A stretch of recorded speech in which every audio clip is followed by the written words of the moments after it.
name is BJ Counsel. I view the world through the lens of having been followed by a white clerk as a child while shopping in a five and dime. I'm a retired police executive and own UN50, which gives guidance on surviving interactions with police. I'm Harmony Chavis, and I view the world through the lens of one of the most misunderstood and diverse generations in our nation's history. I'm a social worker and a believer of radical kindness and love as modalities of healing. My name is Andrew Counsel. I view the world through the lens of a generational camera phone. I wake up as a black male and go to bed as a black male. I am surviving this never-ending court case we commonly call life in the best way I know how. Welcome back to UN50. Hope you guys have had a nice few days. We've been away for a couple of weeks. I think everybody remembers that we're not doing weekly podcasts now. We're just doing every other week, and unless something comes up that we feel like we need to do, bring some attention to, at least give our opinions on. We'll just kind of keep it at every other week. So before I introduce our guest, just want to check in with Harmony and Andrew to see what you guys been doing the last couple of weeks. Drew? I'm trying to think. Last couple of weeks I've been focusing on trying to secure a full-time job after graduation. I'm a senior, so that's one of the main things I've been looking for. I'm trying to start early.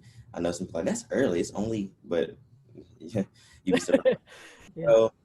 So I've been going to virtual career fairs and reaching out to people and connecting and trying to build my network before I graduate. That's all. Okay, cool, great. Yeah, I mean, if you need somewhere to live, can't give you no money, but you can come stay here for a little while. Hey, why did I never get that offer? No fair. Oh, no, right. What's up? Yeah, Harmony, what you been up to? Drew, you were so proactive. Like, I love that. My first job after graduation, I made less than the job I was working when in college. So I was making $10 an hour. And I remember just thinking, like, there's no way I'm going to make it in adulthood. But I'm good.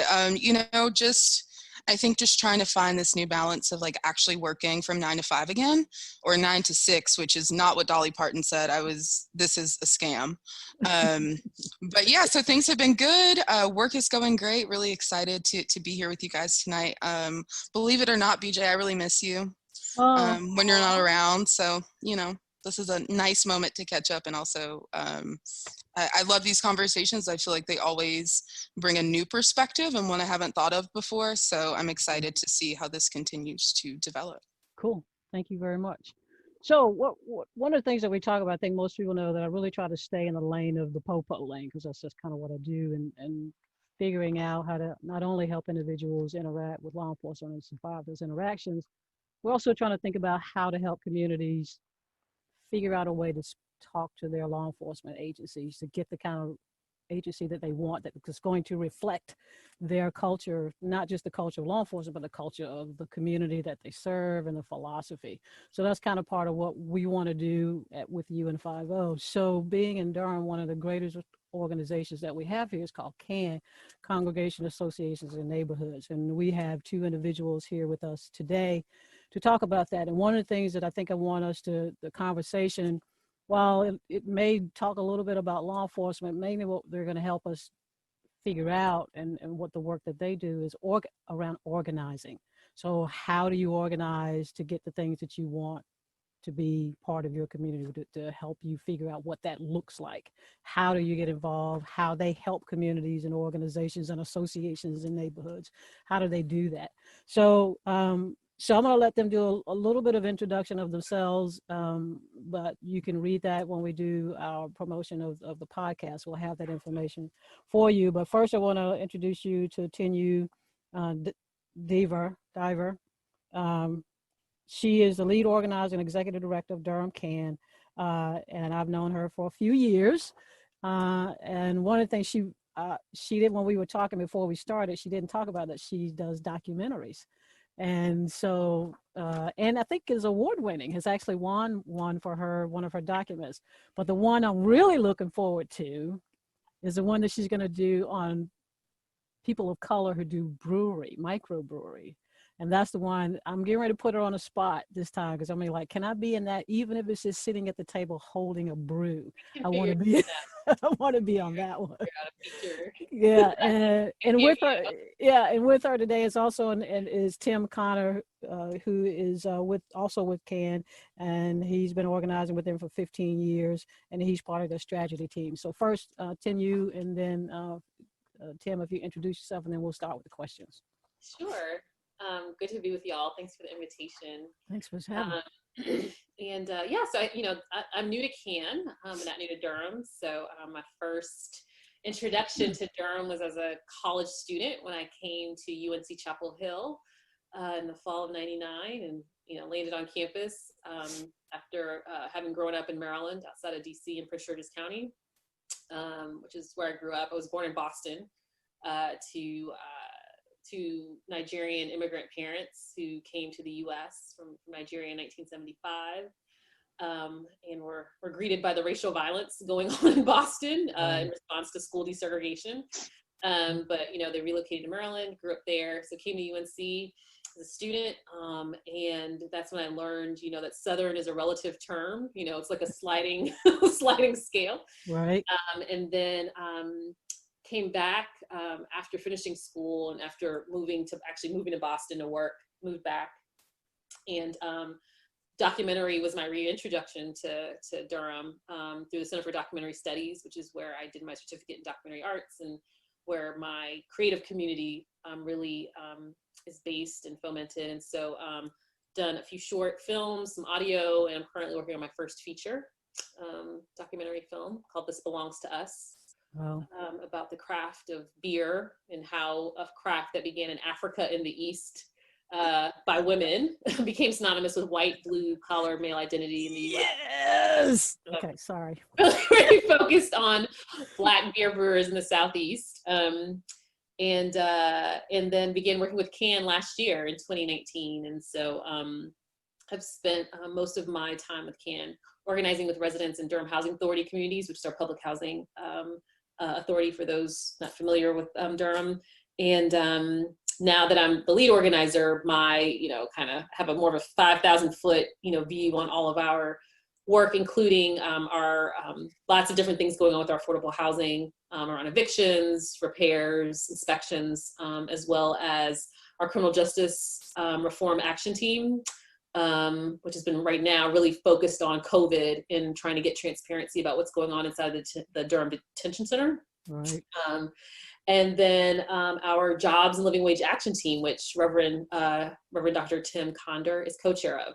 So I did my sermon series on beer at one point in time, and beer is the source of culture, because I think apparently was in Egypt, right? When you had the ability to store grain, then you could develop culture. Right, you could, because you didn't have to get food all the time. Your whole day could develop, and beer was one of the. I think, is that true, Tinu? One of the results of that. But anyway, my life in Durham.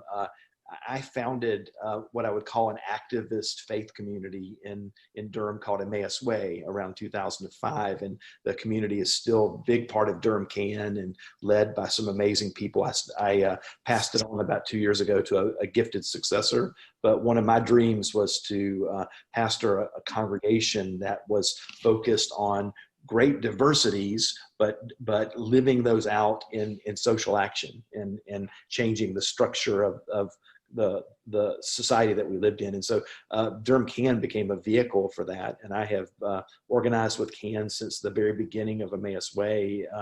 Some of the work that I've done on CAN was early on was in criminal justice work in terms of with council member, then clergy person, Mark Anthony Middleton, in terms of search and written consent to search. And then I also worked with Metro IF on a campaign called Do Not Stand Idly By that was focusing on using market forces to limit gun violence. So those are some of the things that I kind of cut my teeth on.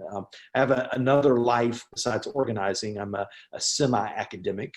So I teach at University of North Carolina some and focus on things. Tinu and I have some similarities. I teach ethnography and the qualitative research that happens through stories and telling the stories of the lives of communities, and as a liberative practice. So I do that. And I also have founded a school called the Black Mountain School of Theology and Community that teaches institutions how to do organizing and how to reflect theologically on social change. So Wow. Wow, I know we've got some pretty impressive storytellers. This is so exciting. I know. I know. I don't even know where to start. I think I want to. I think I just want to toss out, since Reverend, you talked about something around law enforcement. Yeah. And kind of in this moment where we are. Like I said, what I want to try to figure out is how to help people. How do they organize to get the police department, or the kind of, with everything going on, how do they, once they're finished protesting, how do they figure out how to come into the building and start identifying what it is that those expectations that they have? What would that look like in organizing that for a community?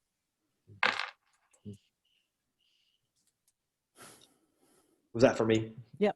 Oh, okay. Yeah. So, one of the other things that I should say is a little bit about the texture of my life is my research was on the moral movement in North Carolina. So I did a 5-year ethnography of that, and it's more of a protest-based and social movement style organizing, which I respect greatly. The work that Tinu and I and others do in Durham CAN is broad-based organizing, and it's not that protests and things like that don't matter, but what drew me to it was the ability to marshal power to make change. That was the thing that if you were to ask me what made me frustrated as a early 40s person who had worked in churches and things like that, it's like, I just don't see any social change. I don't know who knows how to do this. Mm-hmm. And when I stepped into broad-based organizing, my first reaction was, oh, these are the people that know how to do this. I was on a call last night or last week with organizers up and down the East Coast, and an organization that we're related to in Virginia, Northern Virginia, and Maryland was talking about how they had done an incredible campaign to get restorations of licenses, and also very similar to ours in terms of ending things like cash bail. Mm-hmm. And part of that is, and Tinu's the expert on this, but one of the things that is critical is you can't make things happen without power. Well-intended people don't often act on their good intentions. And, being in a progressive community like Durham, people tend to think, okay, it's going to go well there because everybody's working for a president. But we organize against progressives all the time who have, good sentiments, but investment still is white. It's still focused on white communities. Ask Hayti how long they've been waiting for the Fayetteville Street project site to be redeveloped. And so that's our work, is to intrude on a conversation between often the government and the corporate sector and say the civic sector has something to say about how life should go in this community. And when power is marshaled, money or people, that's when you start seeing significant changes, whether it's policing or housing or all of those things. And so that's the story of our work, is to gain enough power to enact kind of our beloved community vision that we want to see in Durham and other places. Awesome. I have a question for you, Reverend. So when we're thinking about broad spectrum organizing and protesting organizing, like you had said before, what do you think is the major difference, or what do you think, I guess, would give that broad-based organizing a little bit of leverage on that protesting, or how do we bridge those together? I hope that question makes sense. Harmony, that's a great question. I'll tell one quick story on this. When I was in national training, learning to do broad-based organizing. Tinu and I have a friend, Terrell, in Baltimore, who works with Metro IF, and Terrell is a fighter, and he is a man who knows exactly how. In fact, in organizing in Baltimore, they've often had people say, "We'll let you have your way if you don't bring Terrell along." That means I'm coming, because Right. I've created a reaction. But in our training, somebody had made a point, a national leader, that protest and social movement and big activity is not very valuable. And Terrell stood up and said, I don't agree with you, because ask the people in Mississippi when it came to integrating schools, what it would have meant if local forces, people weren't marshaled to change the courts and change that action. And I think that is very valuable work. I would never put it down, because in some ways that's been one of the great legacies of the NAACP in North Carolina, is their work in the courts, their work in voting. But if you want to get affordable housing in Hayti, it's often not going to be a grand demonstration that's going to get that done, right? Gotcha. It's going to be, and one little quick metaphor on this is part of my experience in the moral movement. I was arrested, and I was arrested doing civil disobedience outside of the kind of the golden doors of the North Carolina legislature. Okay. in the work that Tinu and I do, we don't necessarily want to be arrested outside the doors. We want to be in the room where people are making those decisions. We want to be in that space with authenticity and the sense of representing the lives of people that we listen to. And so beautiful things happen in the movement, and I'm really excited to have been a part of that. But often some of the things that we're most excited about have been that in the ground, listening to the lives of people, meeting people relationally one-on-one, and that's where sometimes the most meaningful changes in our life have occurred.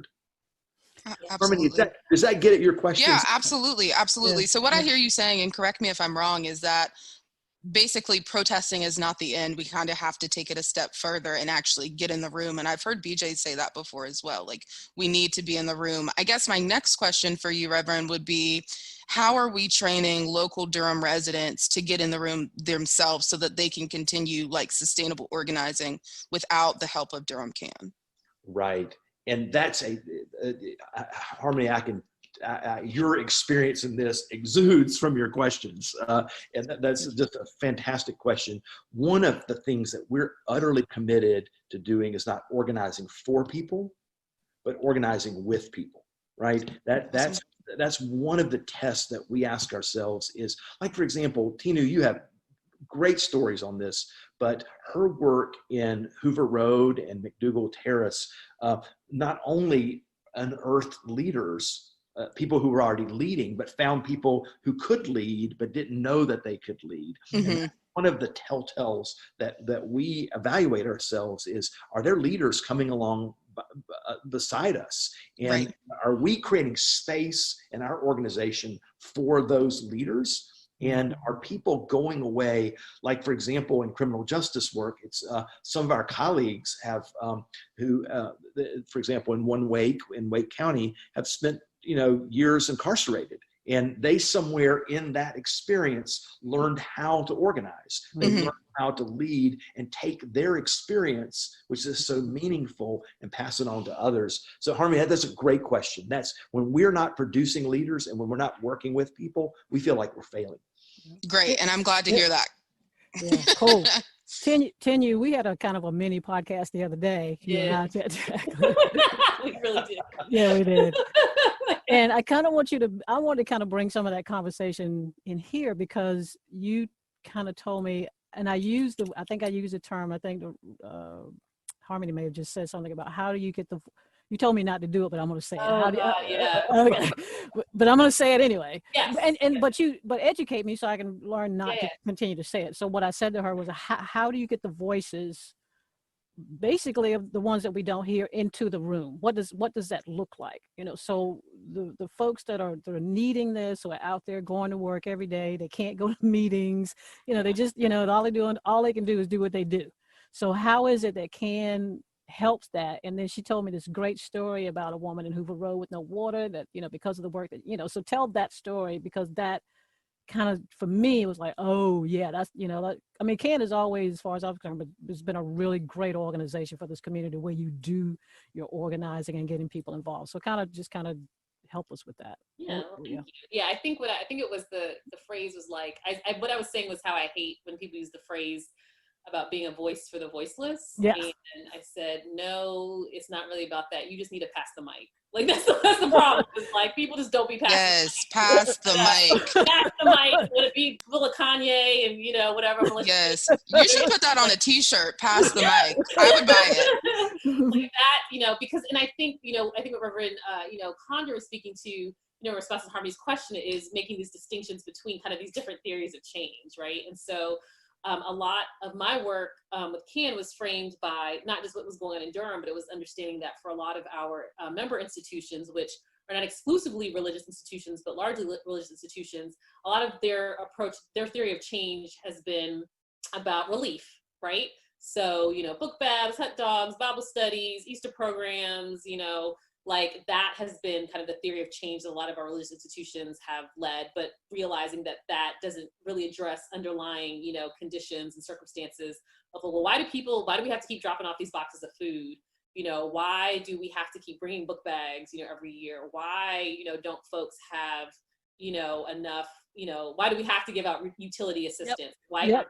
Yes. Pay their water bills, right? Yes. And then you've got advocacy, which is, what you're referring to, BJ, which is literally like being someone else's voice. The word advocate comes from that Latin word, which means voice. Okay. So if you have an advocate, a lawyer, etc., I'm literally the person who's standing up in front of the judge, in front of whoever, speaking on behalf of someone else, right? And so that is a place for that, and I'm grateful for organizations and entities that particularly provide those services in the form of like representation in court and things like that, and impact litigation.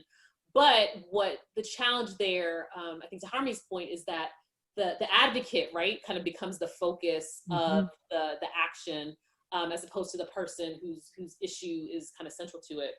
And then, Reverend Conder was talking about mobilizing versus organizing. I think the other thing I was thinking about when you were answering that, Reverend Conder, was that I think with mobilizing and protest, you're often moving people who already agree with you, right? You're not necessarily like convincing people to come to this Black Lives Matter march. They're like, oh, we there. Like, what? Saw it on Facebook, we there, Right. Whereas broad-based, I think both the joy and the challenge of broad-based is that you are trying to move people who you may not agree on a lot of things, right? And you can find a lot of things to disagree on, but you've been able to identify these areas of common self-interest that you agree to work on and move forward on. And so, which is definitely messier, but, and I think the thing for me as an organizer, being an organizer and being an artist, so even artists aside, I think one of the most important things for me as an organizer has been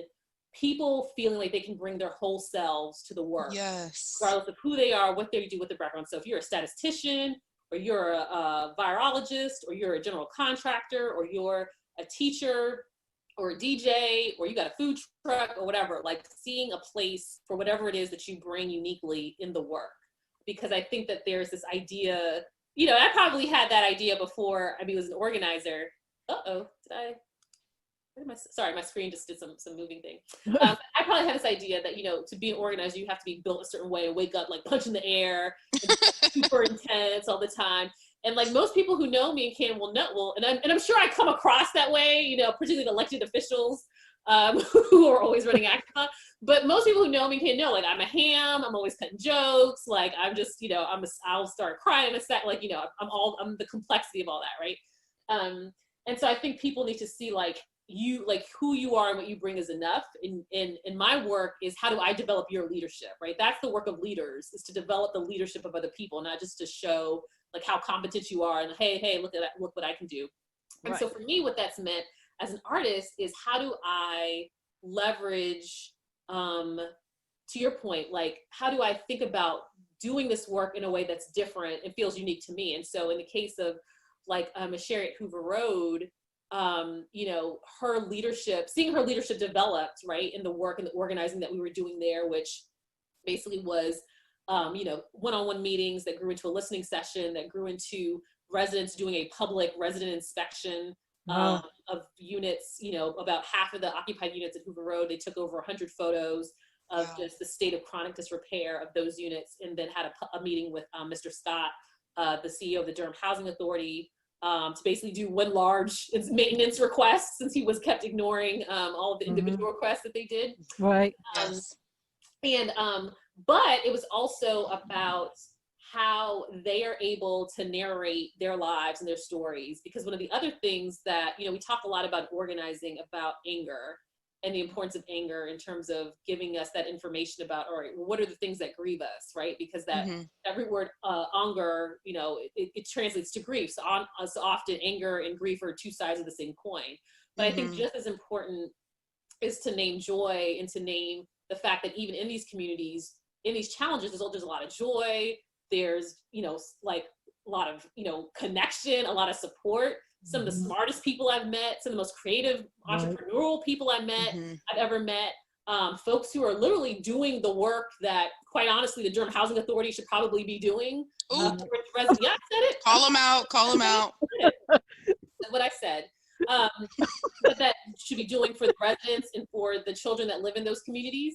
And so in the case, so what I found is there's been the work that we've done there, but then now, particularly now in this where I am now, because as I'm not able to be in as many places as I could, is how do we then help them tell their story? So whether that's telling it to the NNO, telling it to Indy, telling it to, you know, WUNC, you know, how do we use the power of narrative, you know, which I believe is the most powerful force in the world, for them to then be able to be like, you know, Miss Azaria Lunsford, who's a resident at Hoover Road, on the front page, you know, of the NNO, and that got a reaction, you know, that got attention. And so seeing the ways in which their leadership develops, it just, I mean, and it's not that different from any other. I mean, part of the interesting thing with CAN is, like, when people think of CAN, they think they usually have like been in one of our like large like public actions. So they're used to seeing, like 600 people like packed in, you know, Monument of Faith, or, you know, Duke Memorial, or First Press, or, you know, First Chronicles, and we're, you know, getting commitments from folks. But I think what people sometimes what's easier to miss is that the work of CAN is really developing leaders and building our institutions. And so what happens at Hoover Road in terms of how you know, folks, you know, are developing their leadership, they're developing their public life, they're developing their civic life. It's the same thing, just with any other leader, just happens that they just have a different address.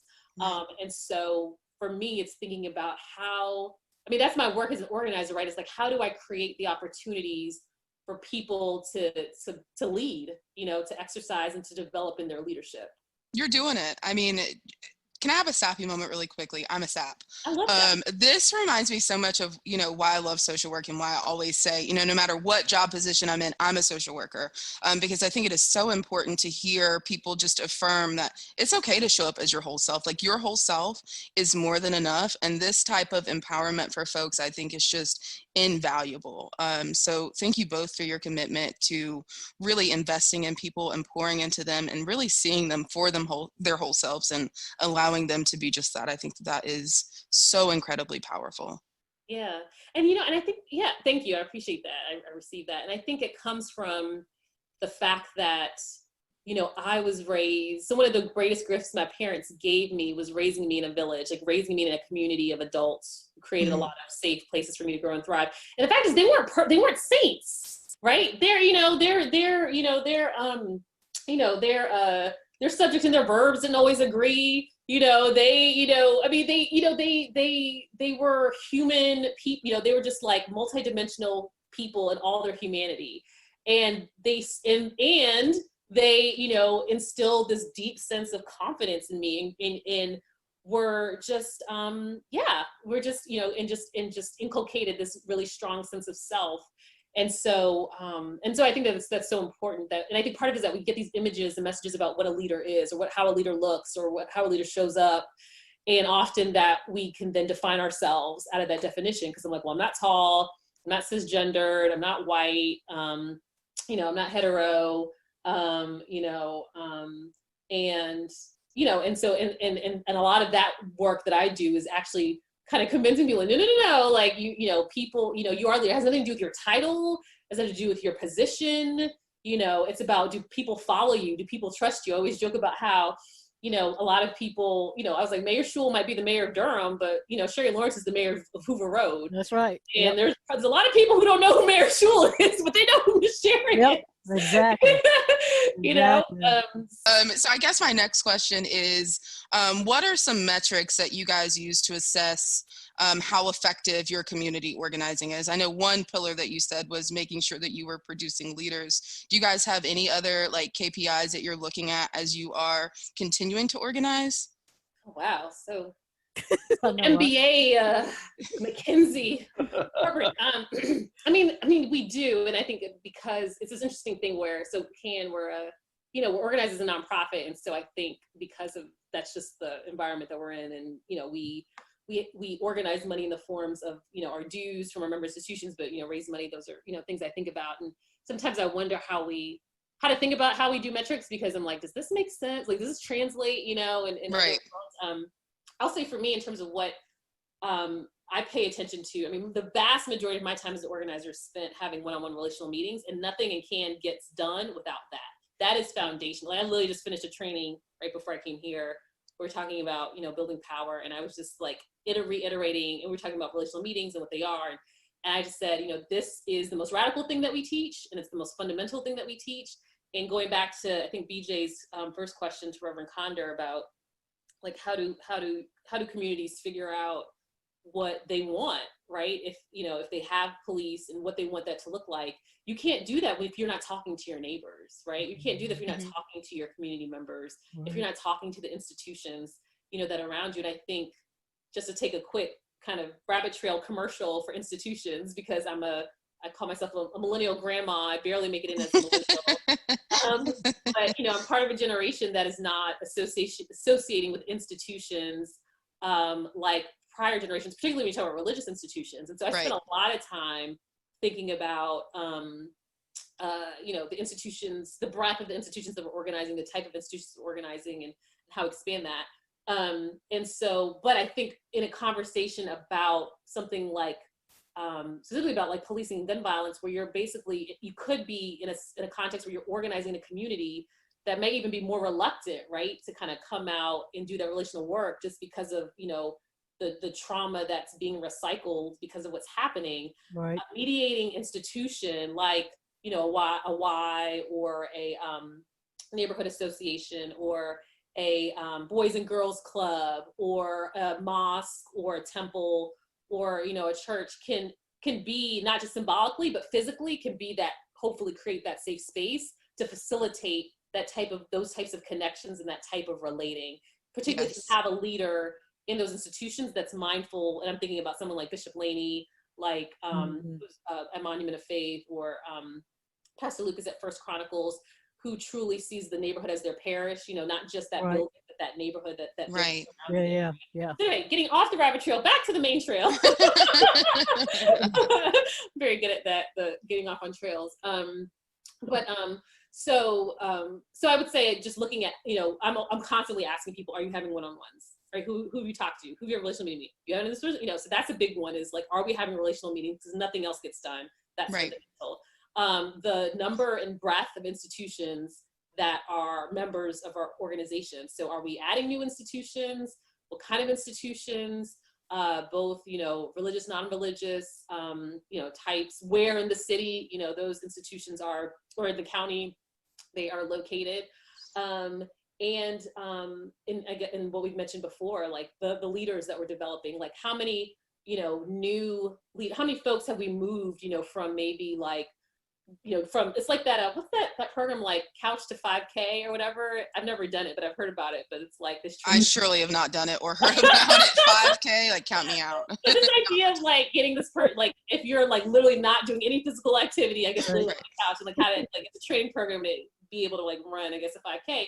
But it's like, as a metaphor, like how to get someone who maybe is in that stage of their public life, like maybe a little hesitant, not really engaged, not really, you know, talking to people, and then how we are moving them, you know, kind of into this, you know, into their development of their public life, to where they're now, like, I have one leader in mind, I'm thinking about, who, you know, I've seen go from, you know, I remember her telling me the first time, she's like, I spoke at my church for the first time, you know, and she was so proud. It was like the first time she had, like, you know, stood up there, and now she's in meetings with, you know, public officials, and, you know, and I think, and because what happens is those relational meetings, it's the metrics, but it's also the practice of people taking risks.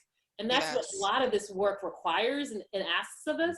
And as you do that more and more, you're willing to take bigger risks, right? And so it's just practicing that. And so anyway, but I would say those would be my top three. Reverend Conder might have some in mind, but, you know, new leaders, you know, that are leading, number of institutions and the breadth of the institutions, and relational meetings. Awesome. Sure. Reverend Conder, do you have anything to add? Yeah, well, one big, huge echo, my obsession with work in CAN and my work outside of CAN is building institutions. And that's actually, that word was a bad word to me probably 15 to 20 years ago. Institution meant something had decayed, you know, decayed to the point of being bureaucratic or something like that. But institutions are often the lifeblood. And so I ask, are we helping institutions? Are they becoming enlivened because of our work? And then the simple one for me is, are we discerning winnable issues that we have enough power to win? And what are the value of those winnable issues, right? So if we won a campaign to pick up a single Coke can off the ground in a neighborhood, that's just not that valuable of a campaign. But are we discerning issues that are meaningful, and are we finding a way to win? And are those are the things that as the strategy team and as a group of leaders, we're obsessed with, you know, and some of the things that Tinu have named, we think are incredibly significant, like investment in Hayti, and truly letting that investment look like have the value that other investments that our city has done, and the community being part of designing that investment. We feel like that's an issue well worth winning, and we feel like the topic of this, that we feel like our work in criminal justice has, I mean, a lot of America has awakened to a criminal justice problem in the last week, month, year, or whatever those things. We're doing a good job when we're discerning with good partners of something that's amiss, right? And thinking about what can we do about it. Awesome. And one more question, BJ, and then I swear I'm going to shut up. This is my last question for you guys. So for people that, I'm sorry, I know I feel like chatty Cathy, and I'm like, I don't want to, you know, be asking all the questions, but this is just one more question that I feel like would be really important for people that are listening and maybe want to get more involved. So let's say if I'm living in a neighborhood and I'm seeing these issues and I'm saying, I want to do something to make a difference. How would I guess, get myself introduced to somebody at Durham CAN? How would I get you guys involved in my neighborhood? Like, what does that process look like for folks? I'm smiling because it's like, there's not one, you know, kind of defined way. I mean, I think, so I'll think about maybe just like the last few weeks in terms of how different folks come to know CAN. I mean, I think that, you know, sometimes it's because a person is connected to an institution that might have a relationship with CAN. So they might, even if they live in one part of the city or the county or outside of the city or the county, maybe they attend an institution that has a relationship with CAN. You know, CAN from its beginning has had a long history in connection with Duke Divinity School. And so a lot of our early leaders were folks, particularly our clergy leaders, were folks that were connected to Duke Divinity.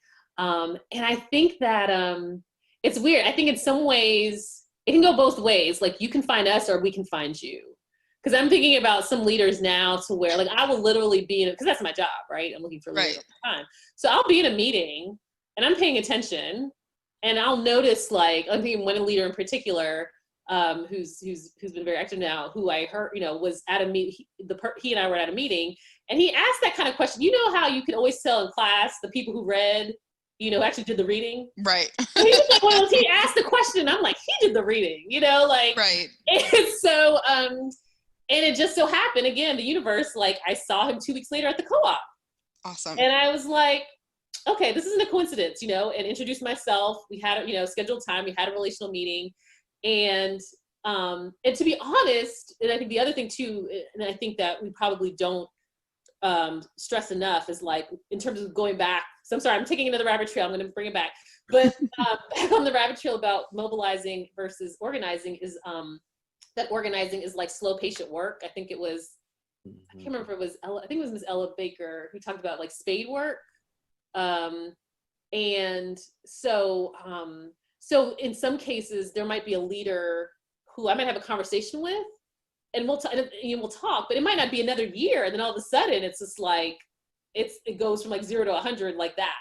But it's kind of like been this year of this whole process of that relationship and folks kind of figuring out what are the things that are important to them. So anyway, getting back on the main trail. I think practically speaking, if folks have heard of us, they can, you know, find us online and reach out, and people do all the time. Like I get contacted about issues that, like, they're all good issues, but they aren't necessarily things that we either organize around, or, you know, part of it is like the issues that we work on, we identify through a process of listening, and, you know, means they come from our leaders, not from like externally, you know, it's right. It. Mm-hmm. So there's folks that just reach out, and that's fine. You know, we're always happy to meet folks. And really, I mean, if people aren't connected with an institution that's a CAN institution, or know someone that's, you know, on the clergy caucus or a leader, they're always welcome, you know, to approach us and have those conversations. Because a lot of the times it's really explaining what it is we do, because there are so many organizations in Durham, and we are a little unique in that, one, we only have institutional membership. We have no individual members. Gotcha. Okay. Even people that come to CAN as individual, like, you got to get adopted. You got to get adopted. You got to get, I'm not saying you got to go to church. I'm just saying somebody got to adopt you. You got to get adopted. Right. Right. And that's something that's very, that's like really distinct with us. The fact that we're broad-based, and the fact that like we are unapologetically about building power. And so those, you know, so a lot of times it's helping people to understand like who we are as an organization, and then figuring out like, oh, is this the right fit? Is this, you know, makes sense? But I think something that you said, Harmony, about, I think it was one of the questions you asked Reverend Conder about supporting leaders. Like, I'll use one example. Like, one of the something that's been really inspiring recently is the organizing that's been going around with the Bragtown Neighborhood Association or Community Association around the development that was that they basically got, you know, shut down in Bragtown. I don't know if y'all how familiar all with. I think obviously folks who live in Bragtown are probably really familiar with it, but you know, I was getting emails like, have you heard about Bragtown? Have you heard about Bragtown? Da, da, da. And I'm like, and a lot of that was just connecting people who were contacting me with each other. I'm like, well, y'all live, you know, you need to talk, and you meet this pastor or whatever. And they, you know, they did what you do. They organized, and, you know, they met with the developer. You know, the developer was like coming with this like really wimpy, I think they were going to put like 10 units of affordable, like just like ridiculous, like 10 units of affordable housing. I'm like, no, that's not acceptable. This is what the community wants. This is what's going on in terms of rent. This is what's going on in terms of taxes. Like, this is what the developer was like, nah. They went to the planning, shut it down. They went to city council, shut it down. And now they're talking to the landowners about buying the land and them developing it. And I'm like, yes, that's exactly what you do. Yes. Right. And so whether that happens in the context of CAN, or we can help support the leadership of other organizations that are doing that work, like I'm for it. Awesome. Yeah. Wow. I knew this would be right up your alley. Mm-hmm. This is. Oh, you did? Yeah, I thought it would be unprofessional. I was about to be like, are y'all hiring? You need an intern or something? Harmony, the answer to that is yes. Harmony, if you called me up, one of the things, this is a trade secret, but I had a relational meeting with the person that Tinu was describing that she met just 3 days ago. So that story is fresh in my mind. And here's a trade secret of exactly what we would do is that when we meet somebody and have a relational meeting with them, one of the things that we're doing is not just having fun with them or getting to know or say we have common values, but we're asking the question of, is this person a leader? Do they have passion? Do they have anger? And if they have that passion and that anger, then we're discerning, are they willing to act on that? Right. And so Harmony, you call me up. That's one of the things that would happen in a relational meeting. And I know exactly how it goes. This person has passion. They've got anger. They've got a vision, and they want to act on it. And that impulse is so catalytic. You asked me earlier about, activities of like organized big social movements, and protests have really good conversion power. They can convert people to want to do something, but the next step is the hard one, right? Is getting involved and making substantive change. And I'll brag on Tinu and us a little bit. We do that well in terms of people making that jump. When I showed up at a CAN meeting 15 years ago, I was uninvited. I came with a friend. I'd heard that this was something significant, was pastoring a brand new church. And the next week I had 3 relational meetings and was helping lead the clergy caucus. Oh, wow. The gap between being found and leading was so short, and we love that. And that's, sometimes it takes time to percolate, but we're open for business in terms of the idea of wanting to develop leaders and to receive them. Yeah, I think we often have like the opposite problem, which is folks are almost like reluctant to exert their leadership. And I think, and I don't know if it's just because of how we've been socialized and like the messaging that we get in terms of like, just kind of like staying in your place and not rocking the boat and whatever. But I feel like I, as a organizer, have the opposite problem, which is like getting people just like get over yourself. Like, we're all adults and just lead. Like, like you don't need my friends to do it, And so I find that's the opposite issue, is like people understanding like, no one's gonna like give you a pamphlet or a handbook or, just, and people like helping people understand you don't need permission. You don't need permission. And that is power, the ability to act. Right. Yes. So I think, Harmony, that was a good question to ask about, what to do, how to get in contact. So I think that's probably a good way for us to segue, kind of starting our way out. But I think one of the last questions I want to ask is, I think, Reverend Conder, you talked about it, is I kind of want to get back into the lane of the popo world, because it's kind of like to stay in my lane. So are you guys working? I think, Tinu, you might have mentioned that the other day to me, but I mean, is there, like, if somebody's like, I'm really ready to do something, I've been outside doing, in the streets and stuff, now I'm ready to sit down, and I know CAN, would I be able to knock on Reverend Conder's door and go, I've been outside, talking about the popo, now I'm ready to do something? Is there something already percolating in CAN around this discussion? yeah. So do you want to go first, Reverend? No, you go first. This is cooking.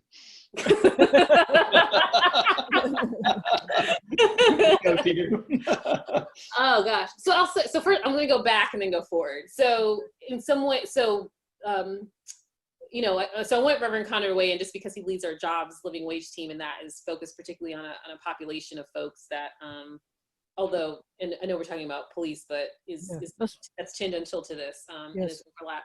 But so I want to root this in just our discipline of organizing, because what happened, so the concerns around police and gun violence that we're having as a community, as far as I'm concerned, have not been any less of there's no reason for it to be more urgent now than it was last summer when Zion was killed, or summer before that, or for my friends that grew up in Durham or whatever, for decades, right?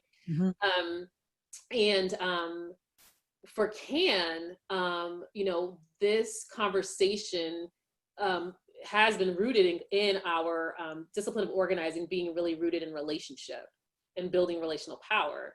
And so two shootings that I'm aware of that have happened, of many in the last weeks and months, happened next to First Chronicles Community Church, which is one of our CAN institutions. And it wasn't until about a week after I found Pastor Lucas had shared the information, I realized that one of the young men that's been murdered this summer is a son of a leader that's been very involved with CAN that I know. So as soon as I found that out, it was like, okay, well, I just need to check in, make sure you're okay. How can we support? And Ms. Laverne was like, she was just like, I've emailed the mayor. I've reached out to middle, she was pretty, she's been pretty fired up. And so I think, so for me, I feel like and her neighbor was a witness to it. And so there's just a lot of balancing of wanting to be respectful of their grieving and the trauma that they've experienced. And also I feel like the most important thing for me right now is to just shut up and listen. Because the reality is that, there was a conversation that the city council had about specifically about ShotSpotter, a specific technology that's been, raised as, a solution. And I think they did a great job of really speaking to the breadth and the spectrum of opinions in our community on these issues, right? Everywhere from abolitionists to, people who think everyone should have their own, security detail, and everything in between. And I think they spoke to the nuance and the complexity of this. And so, but for me, from where in CAN, right now, we are engaged in that deep, where it all starts for us, which is that deep listening, right? Those one-on-one relational meetings, which may or may not grow into a listening session, but that deep listening, and some research as well. But for us, that's where it's been, where we sense, like everyone, that, as a community, we sense we have to do something. We have, like, there's this we feel it, like this intense. Right. And we also understand, though, and it feels, I'll say it's hard because it almost feels like a luxury in some ways to be able to take the time to do all these things as opposed to something more reactionary, because, for people's real lives, it's a very urgent issue. But, we've been doing that listening. And I think what's important for us is that, and this is carrying on to the theme of other things, is like the voices of those most impacted by the issue being centered in the conversations and in the solutions. Absolutely. Reverend Conder, do you want to add anything? Yeah, just reiterating, I'm your underliner today, I guess, Tinu, well, is that we are, when I look back on some of the change that happened around 2013 and 2014 related to policing and brought Chief Davis to us and some of that work, what was really powerful about it, sometimes it was very challenging, but was we were listening to institutions like the command, the police officers, and I was a part of like 9 or 10 meetings in terms of the police. Like, for example, one of the officers who had been, BJ, you might know this person, was a large man, African-American man, who was second, third, or fourth, it was a high level of command. He was telling us in one of our meetings how nervous he was when he was pulled over by the police driving near Duke University on 15501. He was a large, tight-end, kind of guy who is in charge. The person who was pulling him over was probably one of his command, but he still had fear. And in the accountability of those listening inside the institution of the police, as well as affected community members, that's where the synergy of change began to occur. And so that's what's on my mind, is I'm with a group of people that are researching what's happening up and down the coast, as well as listening to activist voices in Durham, as well as police voices in Durham, because it's that broad-based listening where often that critical issue, winnable, changeable thing can happen that's meaningful. And so that's what we're doing. And it's not obvious to me what we need to do next. But so often when the style of organizing is organizing alongside community members, I'm being willing to bet that there are community members who know exactly what needs to happen and what should be done. And by our doing that, we're providing a kind of a way for them, a bridge for them to interact with, whether it's more policing, less policing, a different type of policing that needs to happen in their community. Cool. Absolutely. And I think a good way to tie this all together, BJ, just really quickly, is that when we think of, the specific issues that Durham CAN helps mobilize and train people, to lead on, you're thinking of things like low income, lack of access to things like water, food, healthcare, and these are the things that do kind of drive deviant or criminal behavior. So, I think that your work is so integrally important to the work that we're doing, which is really to teach people how to interact with police. Although, you know, I'm sure that we all can see and acknowledge that you can do the exact right thing, and Right. you know, the consequence can also be death. But, you know, I like that Durham CAN, instead of being reactionary and saying, let's collect more cans, let's get more book bags, is saying, let's get to the root of the issue so that we don't have to keep playing almost like ping pong, Yeah. back and forth, where there's no real, you know, leverage, there's no real change. So yeah, I just thought that that was important to kind of bring it back to UM50 and show how our missions are, even though, you know, different, are incredibly aligned. Yeah, I mean, I think we've seen it a lot right this summer with just how we've adapted our work in light of COVID, because our work is very like in person, face to face. So we've learned we've had to like disorganize and reorganize how we do our organizing. And, you know, but just seeing how, even though we have like these 3 separate action teams, they keep coming and like getting more and more closer in this Venn diagram. And like, I was having a conversation with our affordable housing and our criminal justice co-chairs this morning, talking about this action that's coming up for that very reason that you just lifted. Like when I was talking with Pastor Lucas, after those shootings, like we were talking about how violence shows up in communities, but beyond guns. And we started talking about Faith Place, you know, and we started talking about the symbol of those 20 acres in terms of, you know, like chronic disinvestment and exclusion. And I see it, you know, being in Durham Housing Authority communities and just seeing a different extreme of Durham than kind of the Chamber of Commerce, you know, no shade to Chamber of Commerce, but just like a different, you know, narrative of Durham that people, you know, to understand, and understanding that, you know, I feel like we're in a time right now that's is about like a crisis of leadership. And I think, you know, that, you know, one, it's important that folks know that they're seen. And I think it's important for leaders to understand that they don't get to choose, you know, to be the leader of the ribbon cutting and the, you know, throwing out the first pitch at the baseball game, and, you know, like all the fun, you know, fun parts, you know, of Durham, without also understanding like none of that happens without also other folks in our community. And right now they're catching hell. Right. And you're the mayor, you're the housing authority director, you're the county commissioner, you're the city manager, you're the, you know, county manager of those folks too. And so, but yeah, I agree. I think that's the needle we're trying to thread.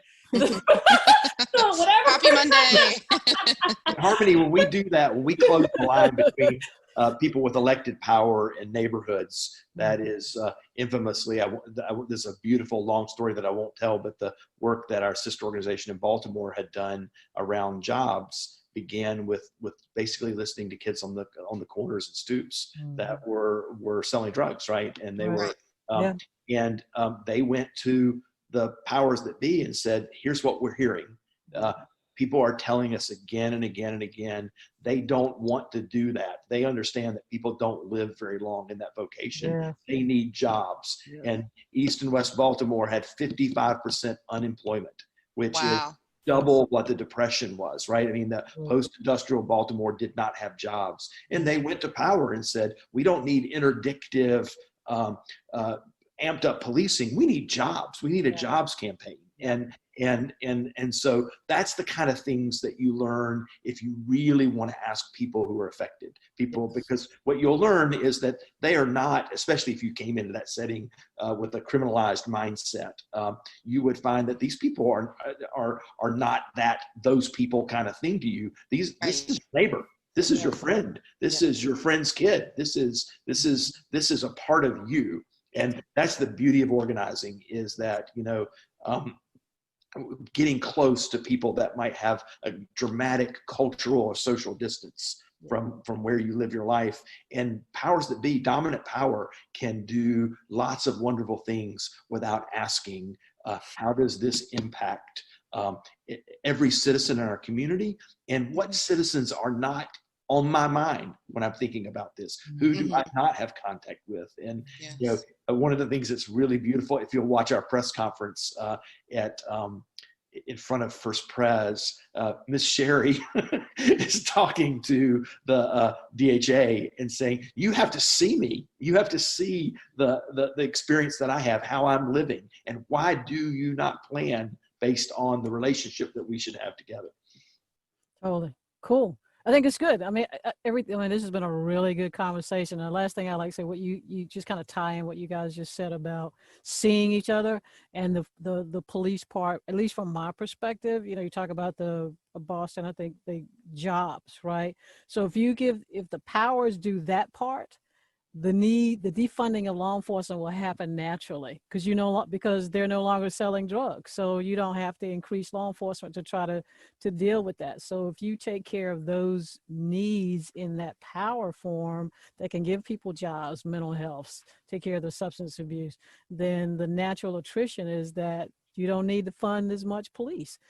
So what the work that you do, I don't know if you'll be able to, at some point, the pie in the sky was relate that to the decrease of law enforcement and decrease in crime. If people are taken care of and getting their needs met, because everybody, like you said, everybody just wants to do what they do. And yeah, so thank you guys. Andrew, this has been a BJ and Harmony show today. So you good? Yeah, I'm good. I took a lot of notes, so I appreciate y'all for coming and talking to us. Thank you for inviting Thanks, us. Andrew. Yeah, well, yeah, because I knew, like I said, I knew Harmony was I told Tinu about you, Harmony. I said, Well, I hope it was good. Lord have mercy. Well, I was gonna ask, I was like, did she get her van yet, or her Oh, my bus? Yes. No, I'm in a regular apartment, like living like a normal person, and I'm I think I'm getting too used to it. I'm like, can I live on a bus now? I don't know. Yeah. So thanks to you, Rev, and thanks to you, Tinu, for joining us on UN5. I really appreciate it. And thanks to you, those of you that are listening. We really appreciate it. And as always, be well and peace. You just got through listening to our friends at Congregations, Association, Neighborhood CAN. And since that recording, the verdict for Breonna Taylor has come in.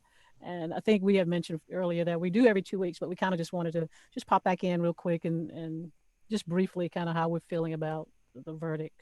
We don't have my other cohort, Harmony Chavis, with us tonight, but Andrew and I, just about how we're feeling about the verdict. I think everybody has an opinion, everybody's emotional, the type of verdict. I was a little, when I first heard the charges of the officer, I immediately thought that he was being charged with actually killing Brianna, but it turned out that that was not the case. It was because he had shots fired into a occupied space, and based on the information I've read so far, his bullets were not the ones that struck Brianna. So I was a little shocked about that. So Andrew, any thoughts on that? I mean, we'll just kind of any thoughts about how you feeling about that? I guess I was at work when I got the notification because I have like 3 different media apps on my phone, so I get information from different sources. So I got like 2 of them at once, and it kind of just shocked me to see, I guess, like the verdict as it came. And I was really, really, I guess, shaken to see that it wasn't what I expected it to be. I think that's where I messed up, was to have my expectations kind of high, just because of how heavy just the protests and things, and thinking that justice would have been served in a way that I guess not really would have solved an issue, because this is a systematic thing. So nothing's going to happen like over a systemic thing and not happen overnight. So I understand that, but I guess like just seeing it kind of opened my eyes to realizing that like one thing cannot be the solution, if that makes any sense. Like the verdict, regardless of what it would have been, I don't think that it would have caused all police brutality to cease or anything to kind of stop. Like things have to be deeply rootedly changed. And I kind of opened my eyes to that. And I think my expectations were, I was hoping that things would have happened a little bit, I guess, like stronger or deeper things, or the justice that would have been served could have been, I guess, more, not to say more in a way, but my thoughts are like all over the place, because I was kind of sad reading it and seeing how society took the verdict and ran with it. And they were people were very upset, and seeing how they weren't, I guess, in similar to mine, they weren't expecting this to happen. So I'm at a blank to think. Like I'm. It's hard for me to wrap my mind around it because I want to think positively, but then like I don't want to say that this is the end because I don't believe people will stop fighting for her and fighting for the justice that is to be had. That's This is a lot. I think it's just my brain's trying to wrap around like all that's happening. Yeah, I know it is a lot, and I get all of that because I was really having a bad day, and luckily for me, I had an appointment with my counselor, which kind of allowed me to vent a lot to kind of get that out. Because also what was also going on, not only with uh, the verdict and not the actual, there were no charges, but being from law enforcement, I kind of understand that based on the current laws. And people are, I think the lawyer, not the lawyer, but the attorney said, basically quoted and said that every tragic wrong does not necessarily find a cure in the criminal code.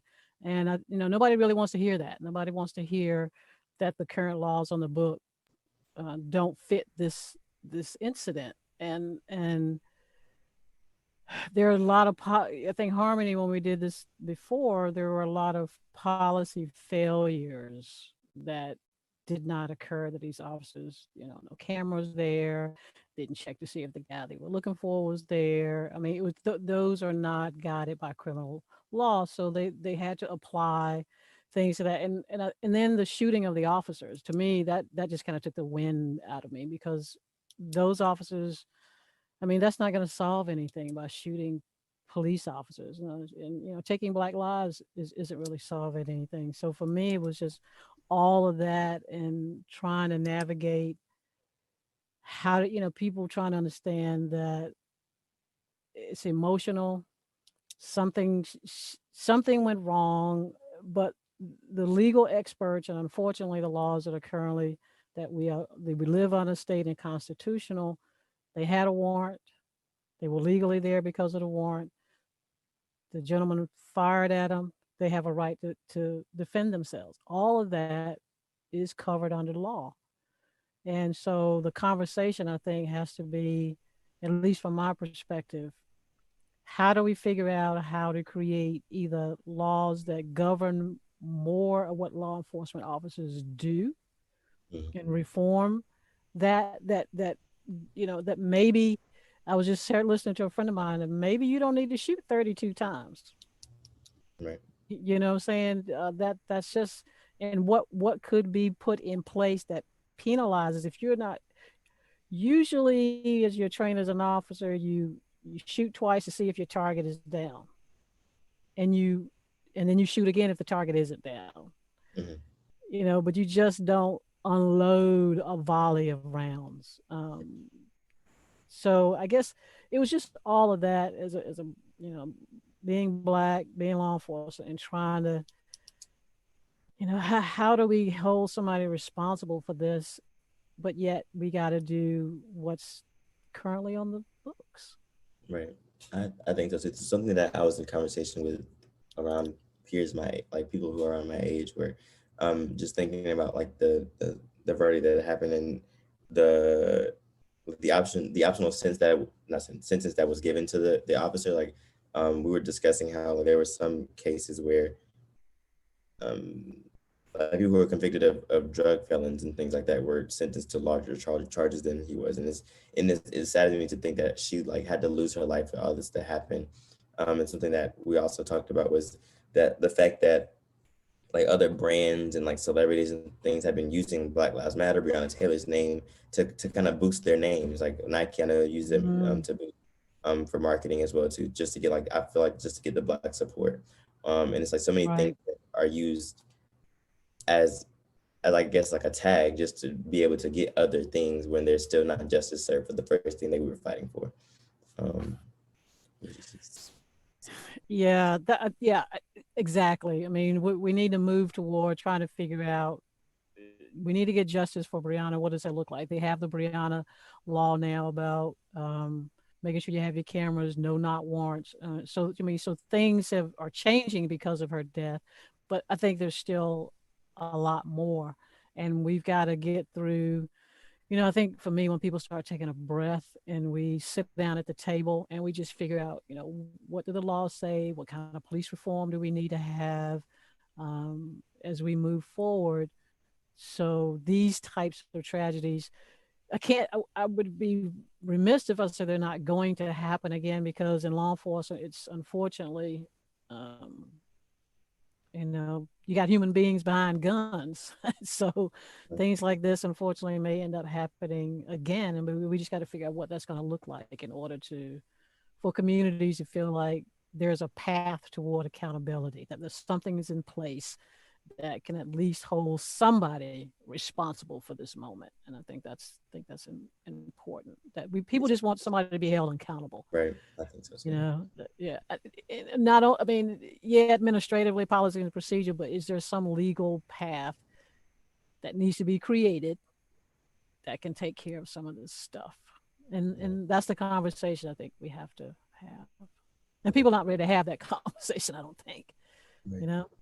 I think so. Yeah, I agree with you about the accountability thing. I think now, I don't know if it will ever happen, but I think that's what most people were expecting when they were awaiting a verdict or multiple verdicts. They were thinking that the people who acted upon this would be held accountable for their actions. But it's almost as if like they're getting a slap on the wrist for something. Like to me, I should do more research, and I feel like I didn't look too much into, I guess, how that session went in regard to finding the verdict. But it's like they didn't even acknowledge the fact that like they killed Brianna, or like, you know what I'm saying? Like when you look at this, the verdict that was given, it was endangering human life, or like you had no care for human life.